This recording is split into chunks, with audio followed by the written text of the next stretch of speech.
Hello बच्चों, let's read this question. The question is what is the cause of global warming. तो यहाँ पे हमारा की कॉन्सेप्ट क्या हो जाएगा। अगर हम बात करें ग्लोबल वार्मिंग की कि ग्लोबल वार्मिंग होती क्या है, तो जब अर्थ के एटमॉस्फेयर का जो टेम्परेचर है वो ग्रेजुअली इंक्रीज होता है due to green house effect. जब जो ग्रीन हाउस गैसेज होती हैं उनके लेवल इंक्रीज हो जाते हैं उनकी वजह से, तो उसको क्या बोलते हैं, ग्लोबल वार्मिंग बोलते हैं। तो ग्लोबल वार्मिंग को हम क्या बोल सकते हैं, the gradual increase in the earth's temperature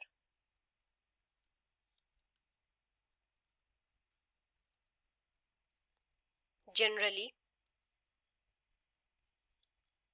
due to the greenhouse effect caused by increased level of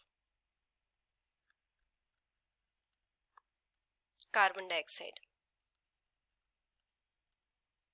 या फिर जो दूसरी ग्रीन हाउस गैसेज होती है उनकी वजह से। तो इसको क्या बोलते हैं, ग्लोबल वार्मिंग बोलते हैं। अभी ग्लोबल वार्मिंग होती किसकी वजह से है, जैसे अर्थ के एटमॉस्फेयर में कार्बन डाइऑक्साइड के जो लेवल्स हैं बहुत ज्यादा इंक्रीज हो जाते हैं, तो वहां पे क्या होता है, वो बहुत ज्यादा अमाउंट ऑफ हीट ट्रैप करते हैं सन की, और उसको एस्केप आउट नहीं होने देते स्पेस में। तो इसकी वजह से क्या होता है, अर्थ का जो टेम्परेचर है वो इंक्रीज हो जाता है, और इसी इंक्रीज टेम्परेचर को क्या बोलते हैं, ग्लोबल वार्मिंग बोलते हैं। अभी जो ग्लोबल वार्मिंग है ये किसकी वजह से होती है, एक तो इसका मेन रीजन होता है डिफोरेस्टेशन।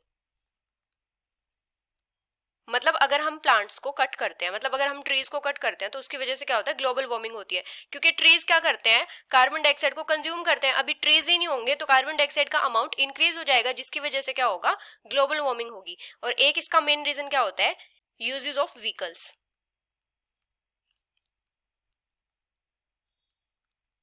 अभी व्हीकल्स भी एक्सेस अमाउंट में अगर हम यूज करेंगे तो वहां पे भी क्या होगा, कार्बन डाइऑक्साइड रिलीज होगी, या फिर जो दूसरी गैसेज है वो रिलीज होंगी जो सन की हीट को ट्रैप करेंगी। तो इसकी वजह से भी क्या होता है, ग्लोबल वार्मिंग होती है। और एक इसका रीजन होता है जो इंडस्ट्रियल डेवलपमेंट है।